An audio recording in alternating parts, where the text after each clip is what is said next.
Hi, it's Mark, back again. I just want to give you an update on what's going on the golf course for the grounds crew. It's December now, so we're kind of focused on next season a little bit, and we're adding irrigation heads, adding coverage. We have pretty good coverage on fairways, greens, tees, bent grass areas, but when you get into the rough, we don't have the extra head. Typically, they're designed on square spacing or triangular spacing. For every head, there's a buddy or a partner, but we don't have that partner in the rough. So we can't really irrigate the rough the way we want. We have to stick to the requirements of the fairway or the shorter grass. Grasses are kind of like you and I in that we all need different amounts of water.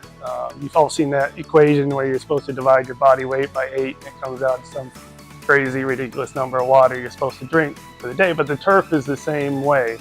There's taller grass in the rough, 2-3 inches compared to under a ½ inch. So that increased biomass requires more water than the fairways, and right now we can't independently water that, so we have to default to what we need in the fairways so we don't overwater those areas.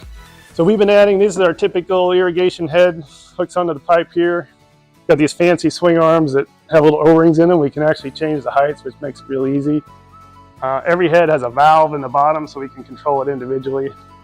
It's turned on and off by this solenoid here that has a little alphanumeric number. We put that in the computer, and then we can control that head independently.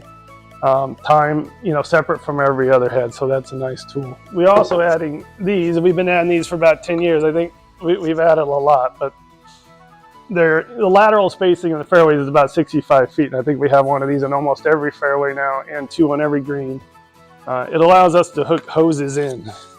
Just hooks to a hose, and then the guys can hand water in the summer. So we almost have complete coverage where we can hand water almost every area of the golf course. So anytime we're tapping in or adding a head, we make sure we add some of these. We really want to focus on the rough, and this is pretty much a limiting factor in what we can do. So upgrading the course infrastructure on the irrigation stuff should help us once we get these in to do future rough improvement. Thanks. Have a great holiday.